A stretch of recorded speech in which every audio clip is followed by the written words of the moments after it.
Kurt Rosenwinkel, how you doing? Doing fine. Doing fine. Thank you. Yeah, so appreciate you doing this. I've been an admirer of your work, both your compositions, your composing, and your guitar playing. Thank you. Yeah, and we have someone in common. He's who actually connected us, Joey DeFrancesco. Joey. Yeah, Joey D. Yeah. So how do you know Joey? We went to school together in Philly. Went to high school, the Creative and Performing Arts High School in Philly, Kappa. And I think he was 2 years below me. So I was in 12th grade when he was in 10th grade, I believe. Yeah. And he was there, and Chris McBride was there, and Questlove was there, and Boys to Men were there, and yeah, just a whole lot of really talented people from a lot of different artistic disciplines, great artists, great writers, and great dancers and singers, and a lot of great people. So what got you into music?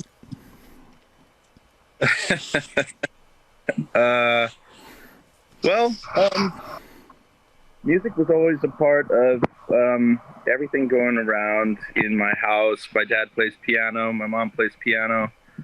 They were divorced when I was real young, but each house had a piano, and my mom would be playing, and my dad would be playing, and my mom would also play a lot of records, and she would bring home a lot of like sampler kind of records to turn us on to a lot of different kinds of stuff. And so she would buy like the K-Tel records and bring those home. And so we would be listening to a lot of different stuff. And then I started, at first I was pretending to play music. Me and my friend Gordon were best friends, and we lived across the street from each other in Philly in a neighborhood called Mount Airy, and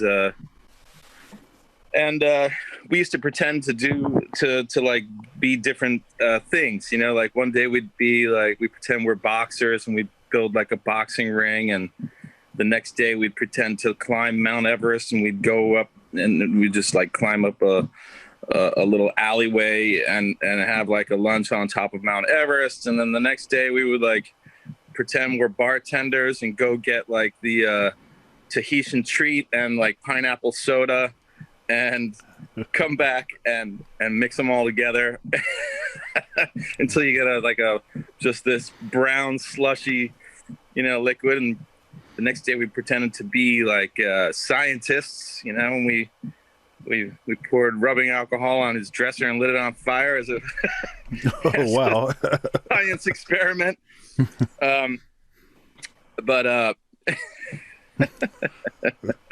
just a little. And then we would also pretend like we were rock stars, you know, and we would dress up like Kiss and paint our faces and build like the stage and like put like blocks on our feet and get tennis rackets and put cardboard, make them look like guitars and put cardboard on them and pretend like we were playing music. And we really loved that. And we would put a record on, maybe the Beatles or Kiss, and we would pretend like we're playing music, you know. And we really loved that, and we kept on making little upgrades. Like we built a microphone out of a screwdriver and a music stand, and and then it just went from there, you know. And the rest is history. So what you're saying is my son still has hope. He's 7. Yeah.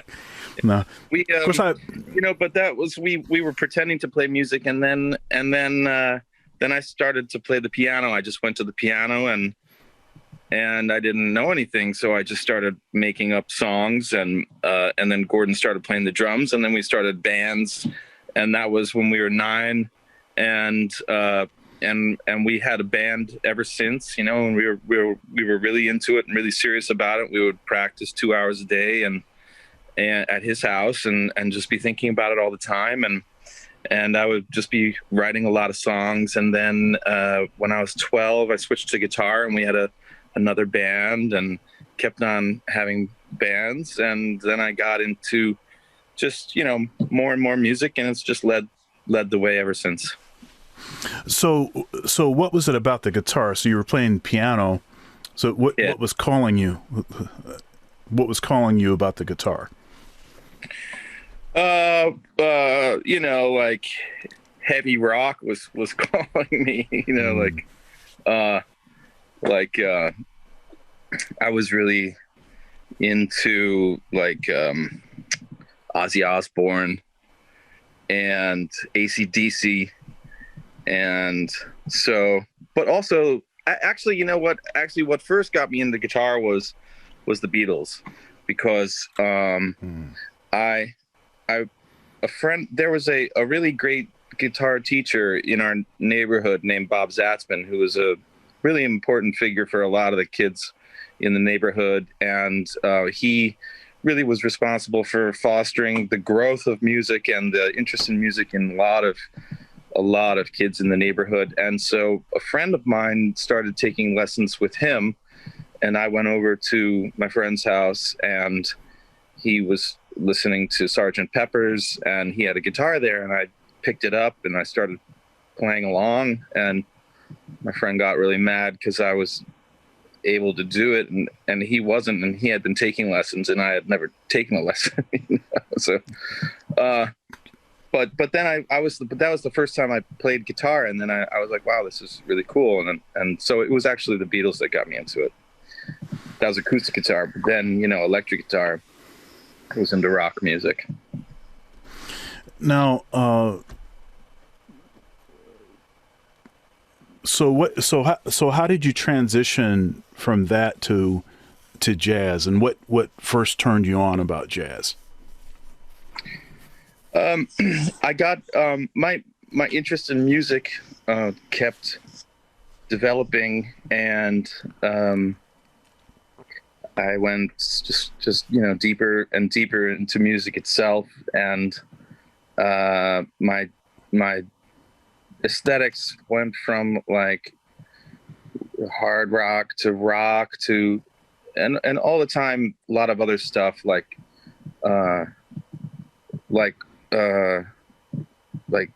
Michael Jackson and Motown records, and then I got into progressive rock, where it was instrumental rock, and it was more complicated and more involved and more interesting musically, and Genesis and Rush. I was really into Rush big time.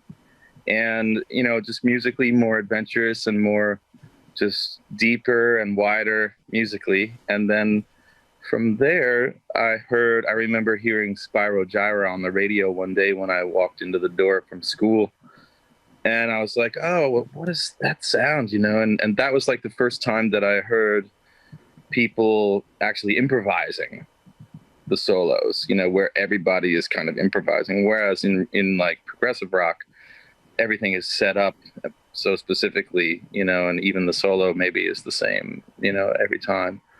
Right. But that was the first time that's what I would call I heard electric jazz, where people are improvising. And then from there, I got into Steve Kahn, and then I heard and then I was friends with a very important guy in my life for my musical development. His name is Dave Brody. He's a great bass player in Philadelphia, and his family, his father used to host jam sessions at his house, and Philly Joe used to come over there and play, and so I would go. Thank you so much for watching my video so far. If you'd like to support, there are several ways to do so below. Also, likes are free. Please comment, share, and subscribe. Now back to the video. I would go over there and jam with them and hang out, and I got introduced to a lot of jazz, and Kevin Eubanks and just tons of records, Charlie Parker, John Coltrane, just tons of stuff, and we would go over there to his house after school and just listen to music for hours and hours and hours, and he just turned me on to records. And then also in Philly at the time, I would listen to jazz radio, WRTI, when I would be going to bed. I'd just turn on the radio and I'd listen to that music there, and that'd be like Late Train, Sun Ra, and like all kinds of really intense music and deeper jazz. So then I just developed this ear for that and got into that and started finding out what I was listening to, and just got progressively into that and started going to jam sessions in Philly and really being immersed in jazz itself, Now, how about your compositional path? In particular, who are you aware of, or who have you sort of intentionally tried to model at least aspects of your compositional process, or the kinds of things that you hear in that context, Well, I've been inspired by many different things.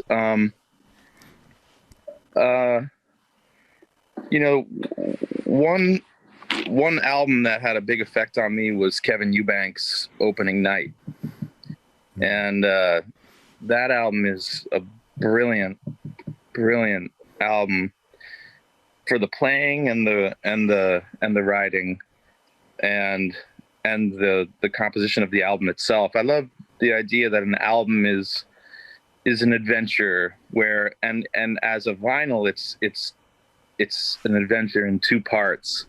You've got the side one and then side two, and on Opening Night those two sides are kind of symmetrical in the sense of, first you have like a full band tune, then you have like a kind of like a X Factor tune, then you have another full band tune, but it's in a different configuration. On the first side, it's like a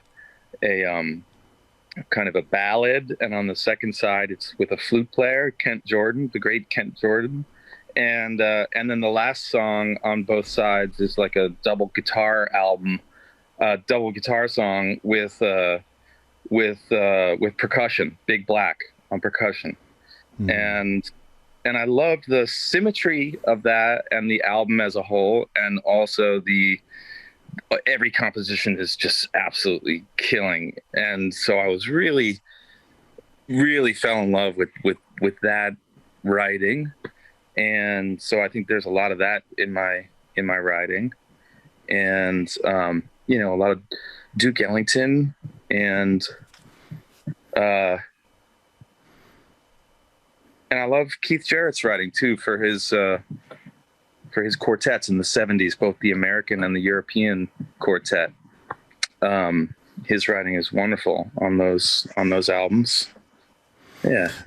So you have a very specific and developed harmonic vocabulary. Most composers, well, let's say most jazz writers or just composers in general, sort of their vocabulary is significantly more limited. It's very broad. I'm looking at this tune that we were going to play if our jazz festival at Ohio State didn't get canceled in March due to certain events. But I'm looking at your tune, this tune called Chords. Yeah. And we were going to play that tune. Oh, really? I have a transcription of it, and we've got a faculty group with a great guitar player. The whole band is great. Oh, wow. And cool. So this tune. So for instance, now let's see what this is in the wrong key. So I guess I'll transpose. So you've got like, G minor 7, you have like it's a tune is in 3/4. You've got like a G minor 7 sort of pedal kind of thing going on at the top in the intro section. And then the head starts, it's still G minor 7. Then you go to B flat minor 7, back to G minor 7, and then you've got like E minor 7 over G, G flat major 7, D major 7, A flat 7s, sus,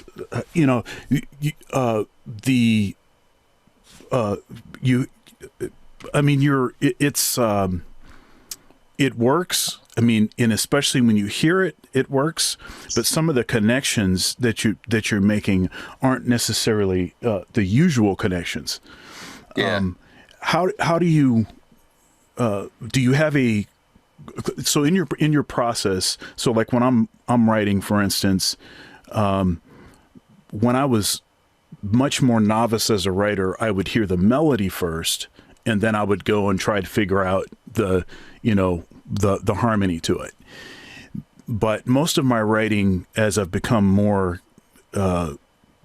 more experienced with composing and made me more advanced or whatever, I will tend to write harmonic stuff, and then I will write some kind of melody that happens to sort of emerge after a while of hearing it. And I'm sort of using my improvisation, my skill as an improviser, to sort of help me, shape. So I'm curious about your process. Yeah, it's similar. Like I'll feel my way through some voice leading on the piano. I think that's what I did on that section, for example. I came up with the A section, just vibing on that vamp, and then actually playing the vamp on piano and starting to sing the melody over it. And then I wanted the B section to kind of go through like a series of changes, to go kind of in a slalom, like on a ski slope, on a slalom, go through these changes. Yeah. And so, a lot of what I do, like in that, so I would just turn on the recorder and just improvise chords, from in an intuitive way, like you say, like just as an improviser.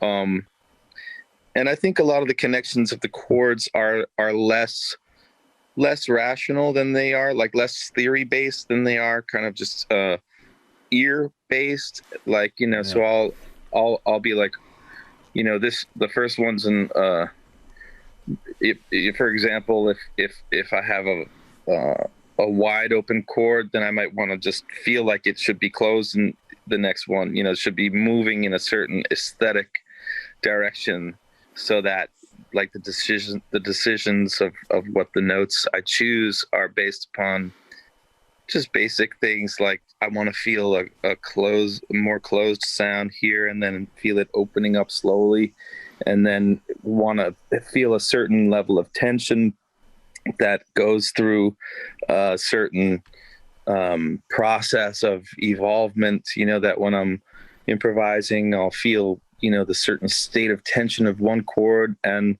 seek to resolve that state of tension with another one, but just try to proceed intuitively to the next chord, so that I just will kind of focus on the way that I want it to feel on the next chord, rather than exactly what the notes are particularly. So I'll feel on the resolution. I'll meditate upon the resolution of a feeling. So one chord feels a certain way, and then I'll meditate on what I want it to feel like for the next chord, and then I'll just put that into my hands creatively and play anything to the next feeling and just play to this sort of evolvement of the cadence of the feeling, you know? And so it's a very intuitive process. And that's why you get these kinds of cadences that when you start to analyze them, and I do analyze them as well after the fact, because I have to go and then improvise, you know, on the tune. So I'll analyze that. And, you know, a lot of it can be understood in terms of common tones, you know, like certain common tones will remain between two chords, and the notes underneath will shift in certain ways, you know, so you kind of learn the particular voice leading of that progression. Yeah, it's interesting. I've been sort of re-evaluating the way that I describe, the way that I teach my students to learn chord changes. You know, it's a pretty common thing to expect students to memorize the chord changes, right? Hey, you know, you need to be able to play this tune. If you have to look at something, then you probably don't really know it, and and all of that. And it caused me to reflect back at a time when a student did a jazz jury, and the student's performance, it elicited the request of one of the jurors. Do you know the chord changes? And to which the student not good. Right. To which the student quickly said, he rattled all of the cymbals out, and actually even had somewhat of an understanding of the relationship of the chord changes. I think the tune was Blue Bossa. And so, in thinking back on that and several other instances where you have players that they will understand the chord symbols, and they may be able to, in some brute force manner, be able to commit those to memory, but they're not really playing the changes. And maybe they're playing all the right notes, right? But it's what it is that you just said, voice leading. So the voice leading is actually, when we say play the changes, right? You know, that's actually what we're talking about. We're not talking about play the appropriate notes related to the chord scale relating to the chord. That's important, but that's not actually playing the changes. Exactly.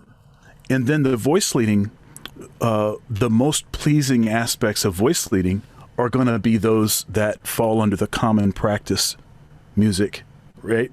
Those sort of principles. Exactly.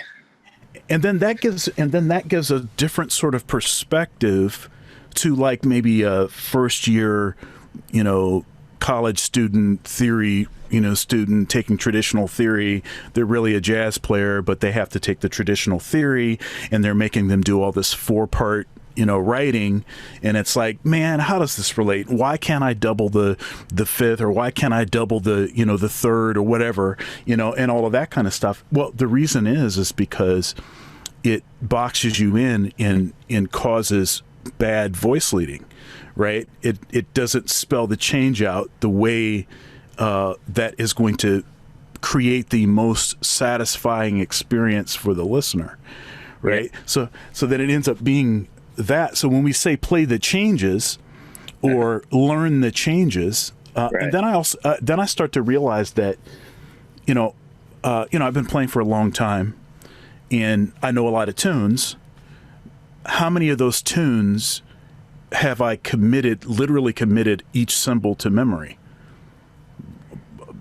Almost none of them. Now I could recreate them, but that's not the way that I learn tunes. I learn tunes based on I'm listening. I'm listening for the voice leading. Mm-hmm. That's how I'm learning. And there's a lot of great musicians that they don't read music. they don't understand theory at all. They can't even spell out a major 7 chord. Say, Sure. play an F major 7 chord. I don't know what that is. But then you listen to them play, and they're playing the changes. Yeah. So maybe the symbols is not the prerequisite and doesn't have this sort of primacy as maybe we think it does.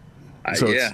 I think that you have to really that you have to go through a process where you learn to forget the symbols as such and the bar lines as such. You know, when you see the real book of Blue Bossa and you see C minor, and it's C minor for 4 beats, and it's like this enclosed space of C minor, and then it switches automatically to F minor, then and there's nothing in between. A lot of people, that gets stuck in people's minds as this reality, or this actual myth of music, that it would be 4 beats of C minor that's not getting ready to go anywhere. It's like C minor before it goes to F minor is a lot different from C minor before it goes to D minor. Yeah. Exactly. And that's what we're talking about, right? So to get away from this conception of music as separated by bar lines, and the harmony having to remain static inside a bar if it says C minor, there's all kinds of movement that can be going on that you start to understand when you get really into the music, So I think that way of teaching it pedagogically can be something that you have to dispel, in your thinking if you start out like that, Yeah, it's interesting, and sometimes like you teach things in a way for clarity, but it's not really the way that you learned it. And a lot of things that I teach are not the way that I learned, because frankly, there's large components and aspects of the way that I learned that were not particularly efficient. And hopefully, in a teacher student relationship, master apprentice relationship, the teacher is not sort of trying to recreate the same hindrances that they had, but rather is trying to at least in some way smooth the path. Otherwise, what's the point of having a teacher? And what would be the benefit of having a teacher that has a deeper level of expertise and more experience doing what it is that the student wants to eventually be able to do, versus one that is just kind of they're okay with it, they're book smart, but they don't actually have any skin in the real game. Yeah, that's why experience is so important. I'm so grateful to have been able to go to jam sessions in Philly when I was a teenager, where the cats were really playing, and I could learn a tune from the real book during the week, and then I could go there and get up on the bandstand and experience how different it is, and what the real root of the music is, which is the feeling and the spirit of the music, and all of the things that are passed down in the oral tradition, the feeling of playing with a drummer who's swinging, that is something that you can't get from a book. I find there to be an interesting connection between this idea of oral tradition that is primacy in jazz. In the European classical tradition, the primacy is the score, right? And in jazz, of course, it's it's it's audio. It's what we hear. Music is what goes in your ears. Matter of fact, when you look at music, if you look at transcriptions, for instance, often there's no articulations, the slur marks are missing. A matter of fact, there's an implied,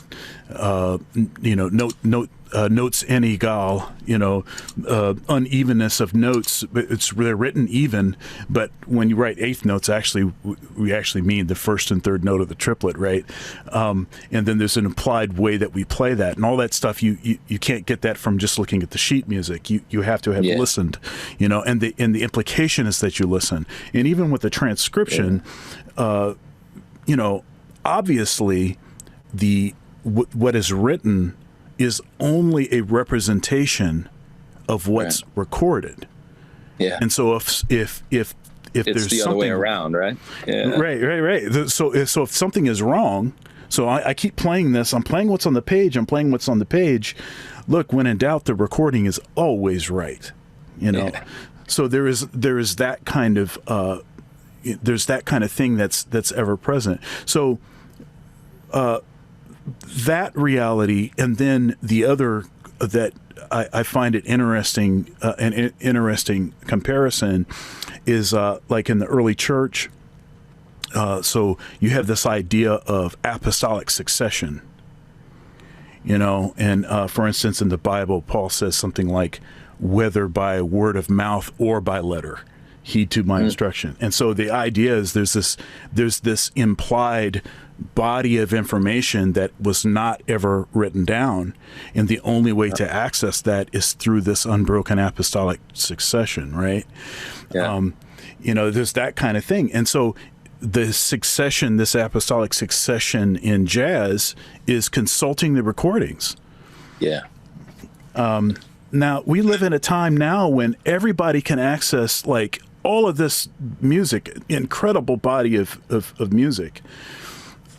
But it seems to me that younger people are having a harder time really digging deeply into any particular thing. It seems like a lot of surface level, but not a lot of really deep diving into a particular artist. The burden of choice. Right. And I'm old enough. I'm 46. I know you just had a big birthday. Yeah. We're both right. We're both October birthdays, by the way. On the 17th. Nice. 17. Are you Scorpio, or is that before Scorpio? It's still barely still Libra. Yeah. Cool. Yeah. October. Yeah. And best month of the year. That's right. One of a month solidly placed in my favorite season. Same. It's not. Yeah, I love it too. It's not too hot. Yeah, not too hot, not too cold. Starting to get cooler.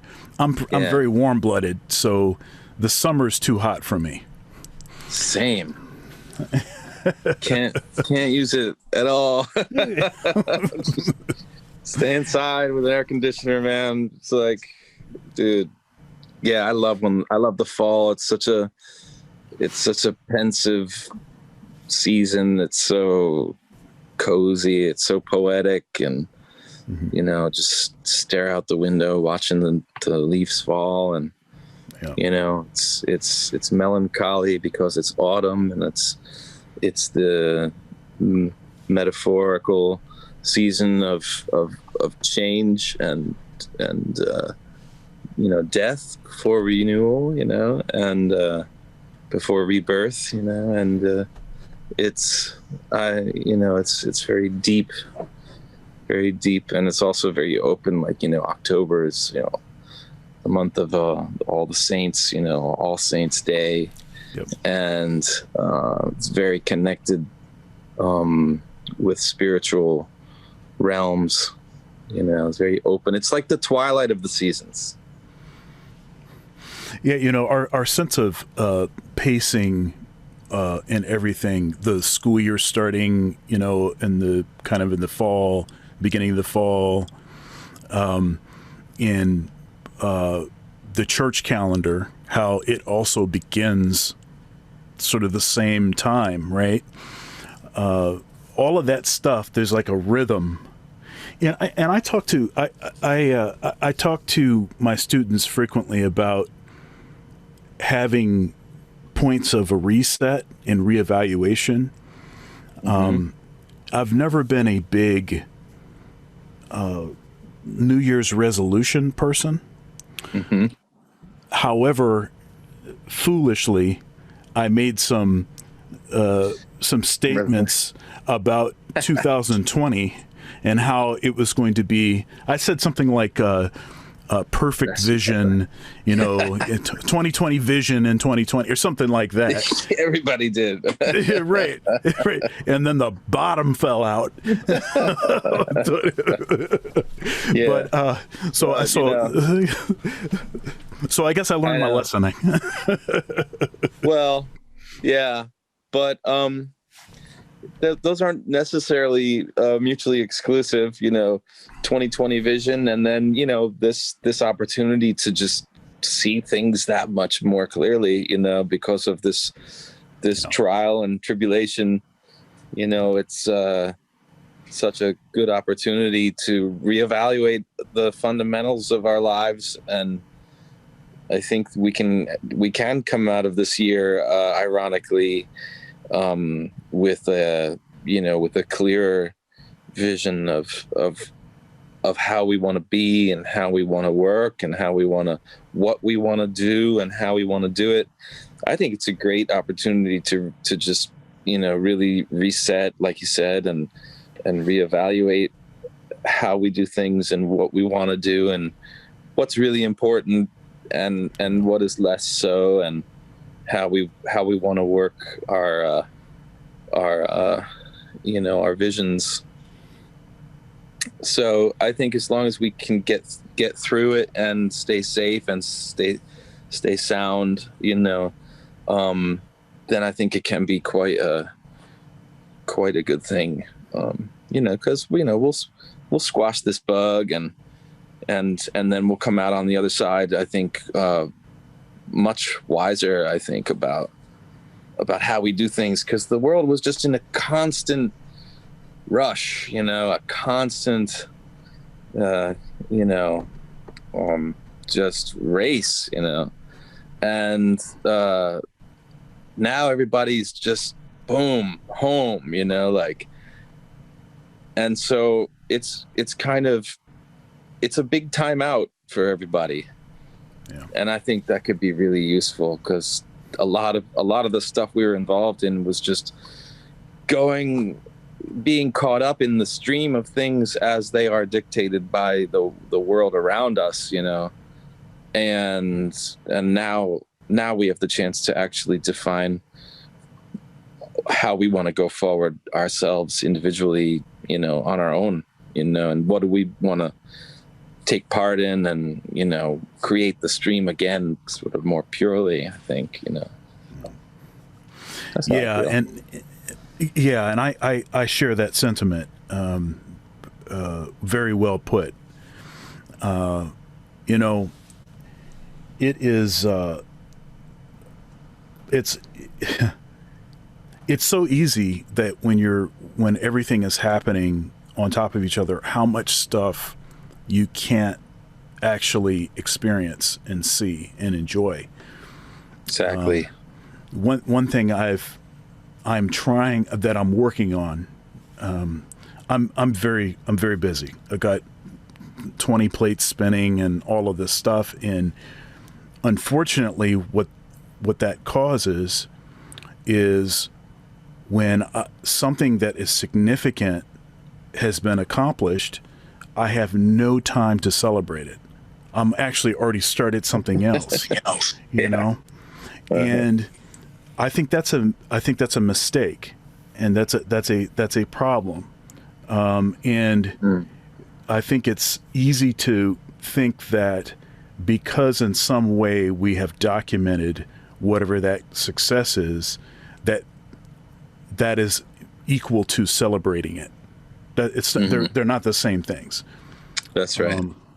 And so trying to figure out some kind of rhythm that can accommodate really big points of accomplishment with really celebrating them and taking them for how valuable that they actually are, really trying to stay in the moment and not out in front of where you are all the time,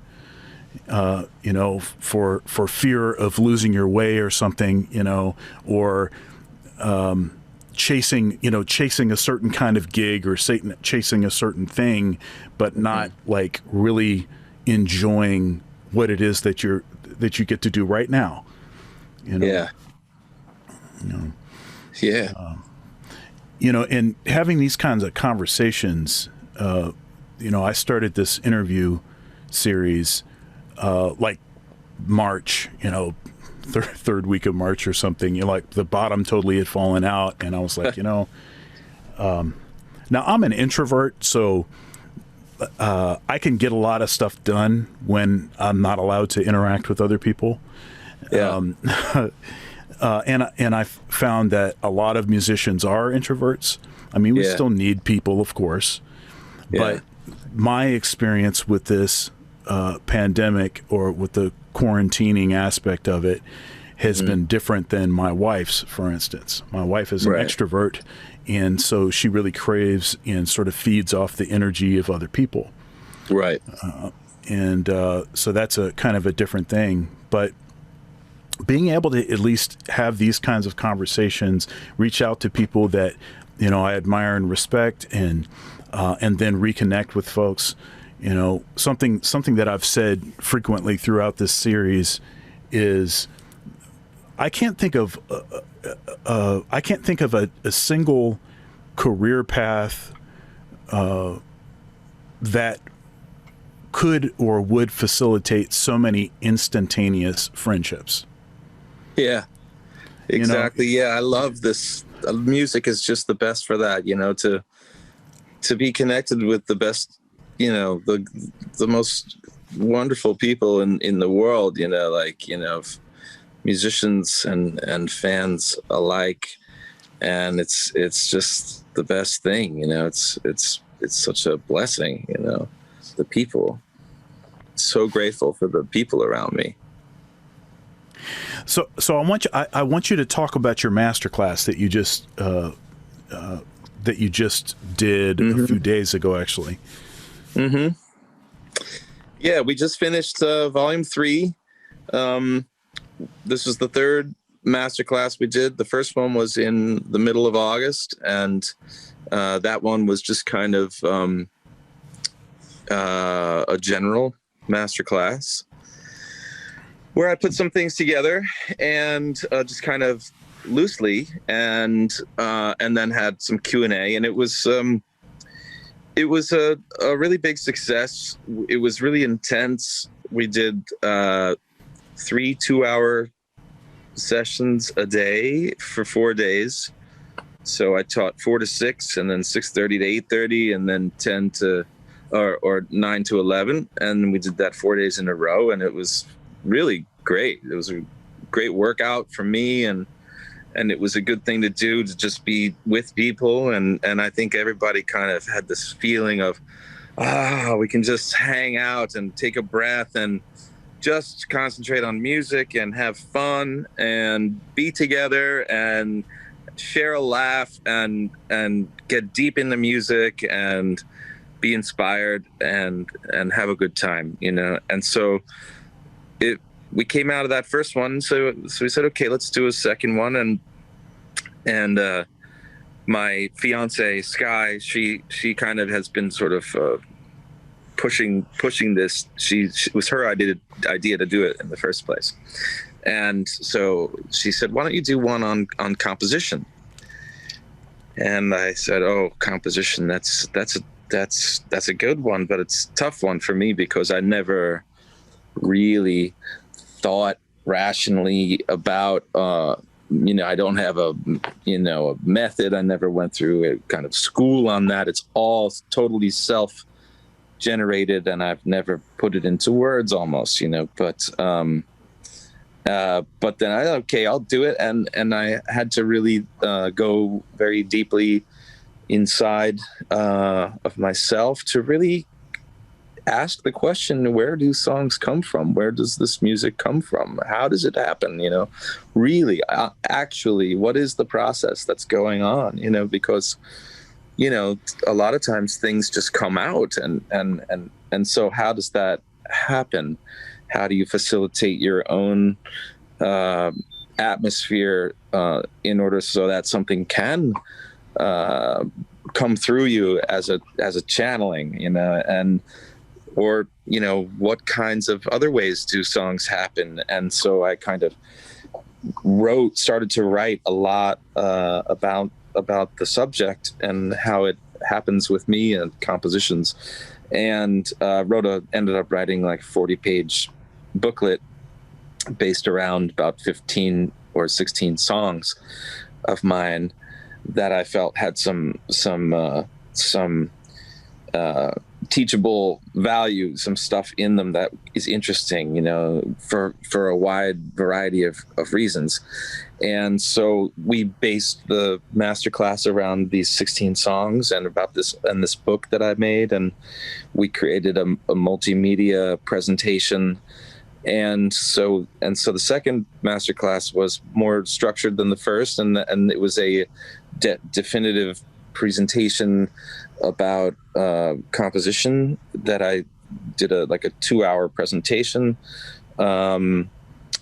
with green screen and a lot of things up that I'm talking about visual aids and a lot of discussion, and put a lot of charts into a Dropbox folder that everybody could access, and also this 40-page booklet that everybody could access, and then a 1-hour Q&A.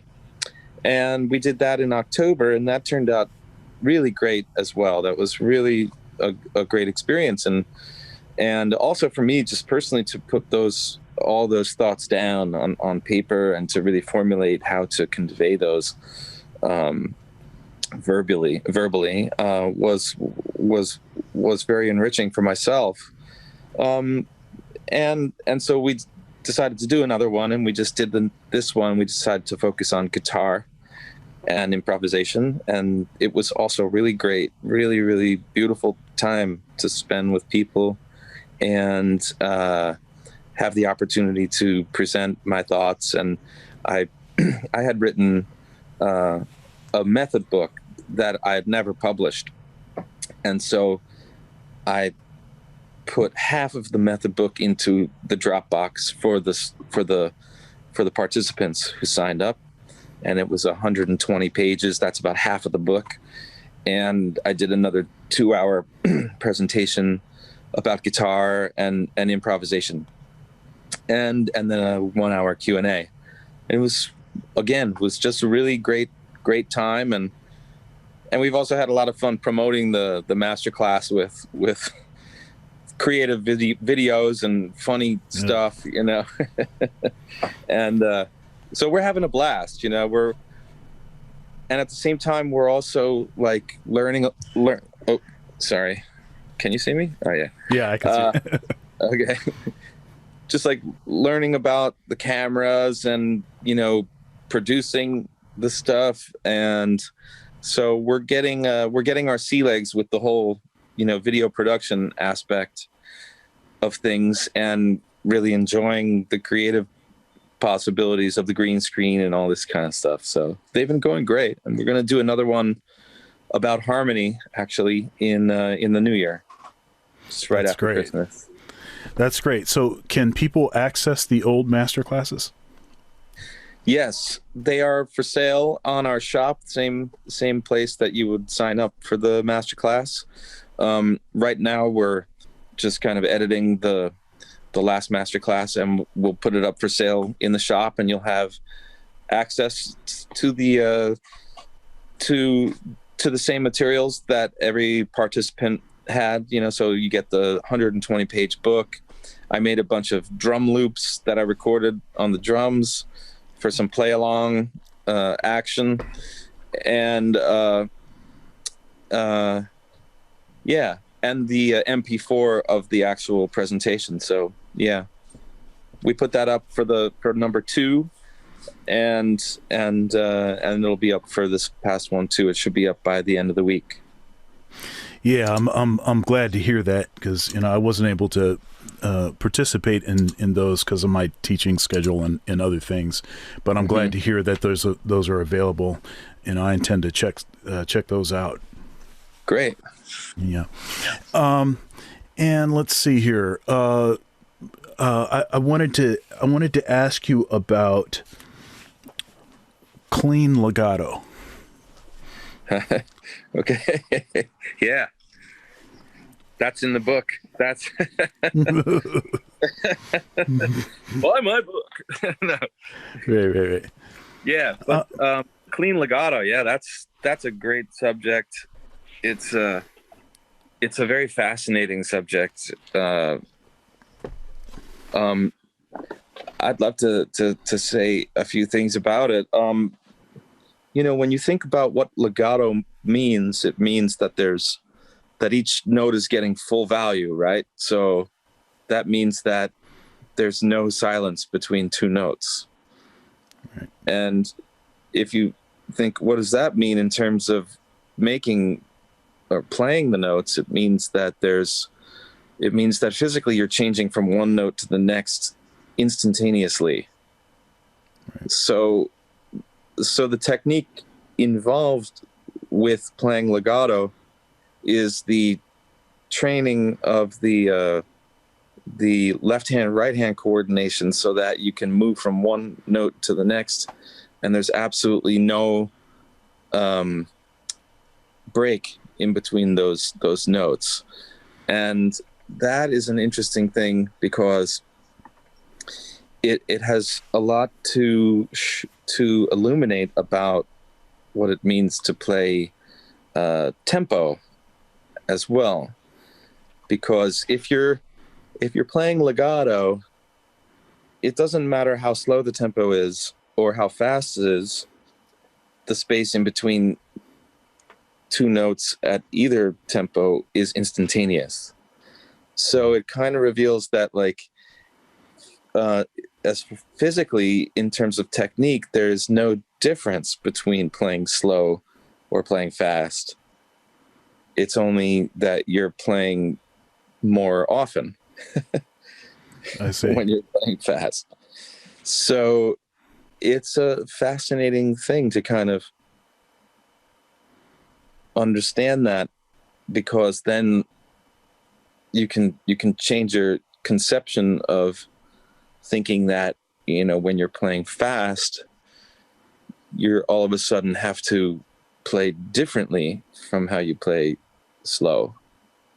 And when you train to play legato, it means that you have no waste in your technique, because you're training yourself to be completely coordinated, so that you can change from one note to the next instantaneously. So that in and of itself is training you to play at speed. That'll train you for tempo, because then it's the same thing.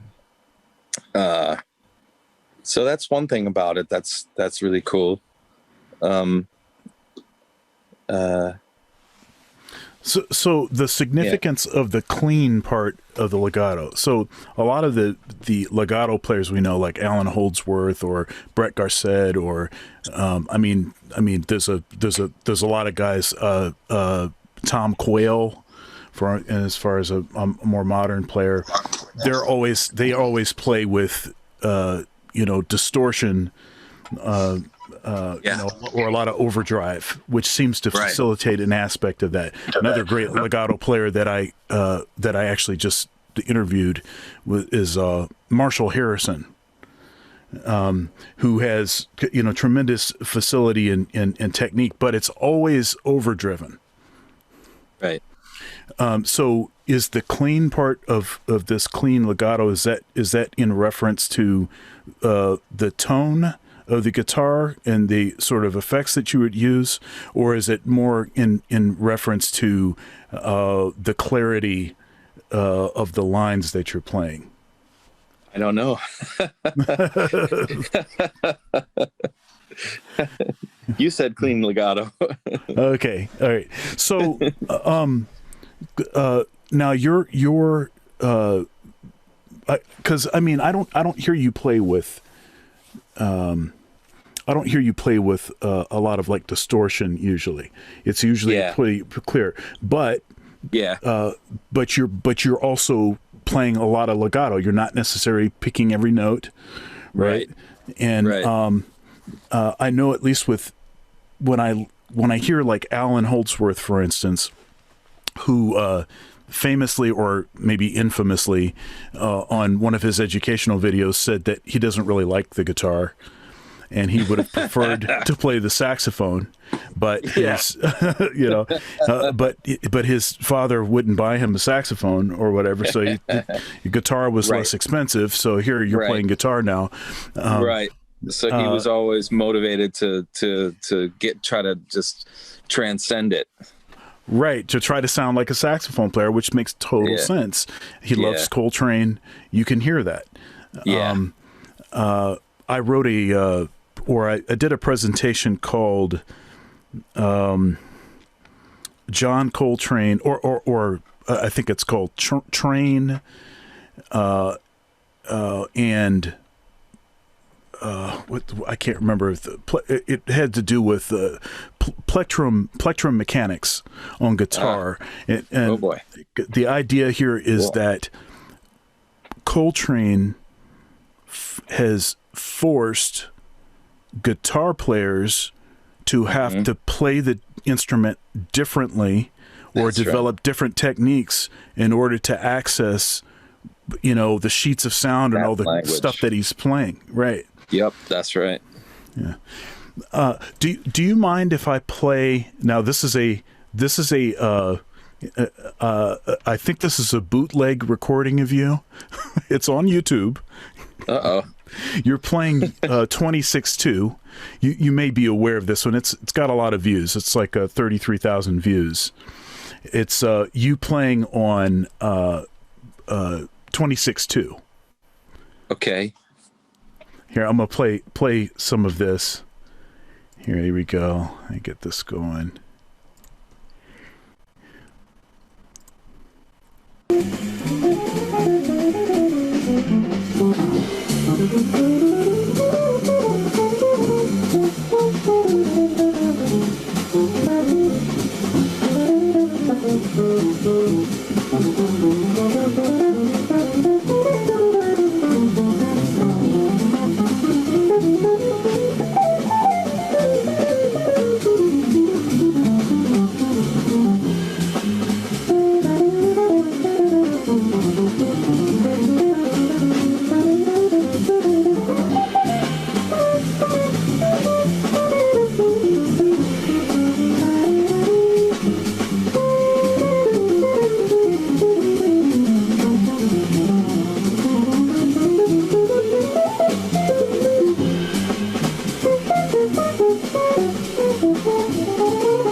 Man, that is that's like so killing.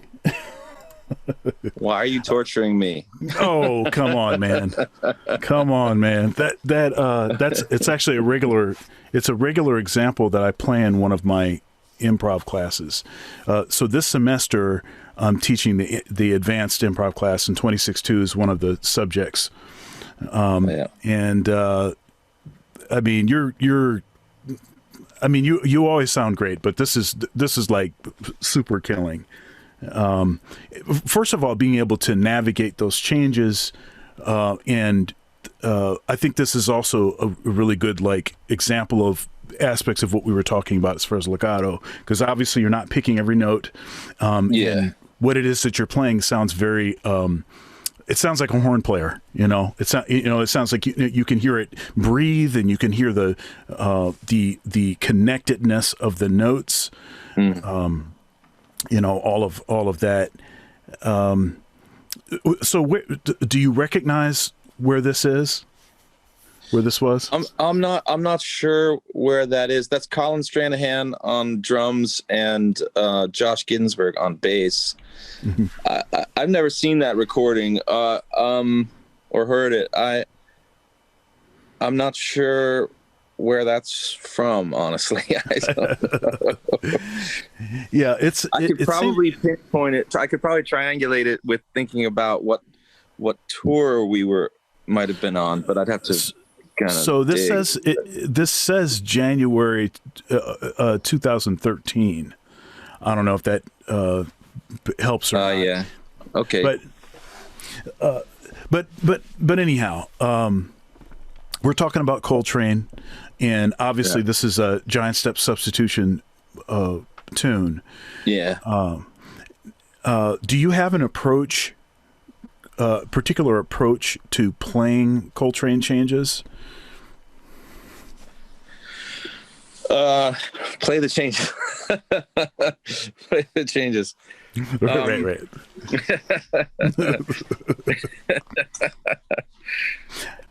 Is there something that's sort of overarching that you're considering while playing that set of changes versus playing any other set of changes?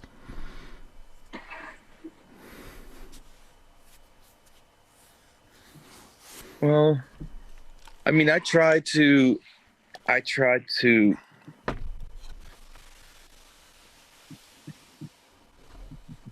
get past the kind of functional top level of the literal level of the changes of, which is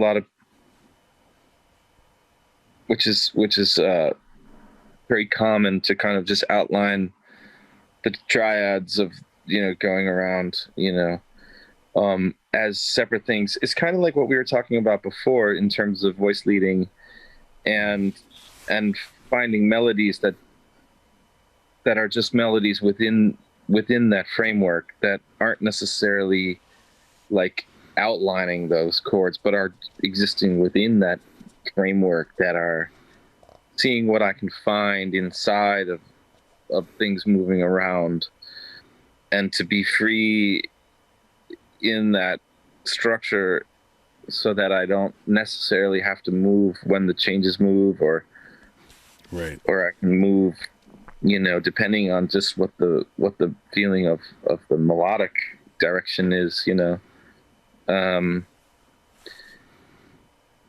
so I think that's where I'm at now, and then also, like, in that recording, there's just all eighth notes, now I'm on to 16th notes in my feeling of the changes, so I'd probably be doubling that up. I see. I'm on so okay, and be honest. One other thing I wanted to ask you about, there's something on your sound usually, and it's on this sound too. It's like an effect.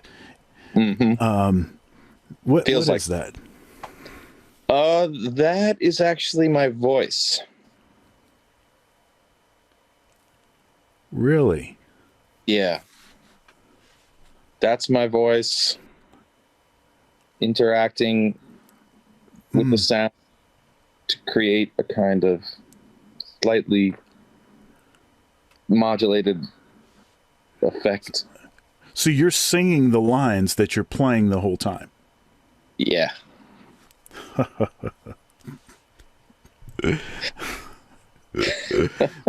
Yeah. All right. Because I always hear, because even in studio recordings, it's like I hear some a certain sound on in your sound or on top of the sound, and so you're just telling me that's you singing. Yeah. Yeah, that's what happened. Like in the beginning of my career, recording wise, I'd go into the studio and they would put a mic on the amp, and then we'd go into the booth and listen to the sound and just be like, oh, that sounds terrible. That doesn't sound like my sound. And little by little, my friends and I realized that my sound was that the voice was part of the sound, and that the experience of my sound is that the voice is what I'm doing live. I'm kind of like meeting the sound with the sound of my singing, and what happens in between that is where my sound is. So then I realized that I had to start recording the voice. So I started recording voice from then on, and that's what you're hearing. Man, I was hoping you could tell me that it was an effect, because I was gonna cop Sing that. It, mate. Sing it, mate. Right. Yeah, I mean, I can sing in pitch, but yeah, I can't sing any of that stuff that you were playing there. Well, if you turn it down, you have a little leeway, you know. If real soft, you can get away with some slip slide, and because that's the point anyway, is that you get this sort of human quality that's kind of modulating the whole thing. So you don't have to be 100% accurate. Yeah. All right. Well. Thank you for. So now I don't have to chase that anymore. Now that I know what it is. All right. Well, is there anything that you wanted to say that we didn't talk about, or something you wanted to promote? Thanks. I don't know. Let me see. There probably is. Yeah. Thanks for asking me about the masterclass. That's one thing that I'm grateful for the chance to talk about and get more people aware of that. That'll be up at the end of the week. The guitar masterclass volume 3. So thanks for that.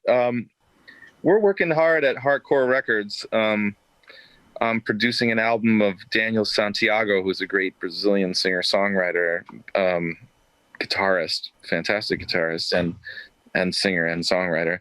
So we're going to be releasing that pretty soon. So keep an eye out for that and the things that we do on Hardcore Records. I'm actually mixing a solo piano album of mine at the moment. So that's coming down the pike. A lot of things in the mix. I actually signed a guitarist from Sweden who he made a trio record for the label, and so that's coming out pretty soon. We're gonna mix that. Great guitarist named Johan, and then a long Swedish last name that I have trouble pronouncing. Leverkusen, I think is the closest I can get, but he's a brilliant player. I've known him for a long time in Berlin, just a real natural player. And so I asked him if he wanted to make a record for hardcore. So he did, and looking forward to that. But yeah, that's, a lot of cool stuff. We're working on a lot of cool things.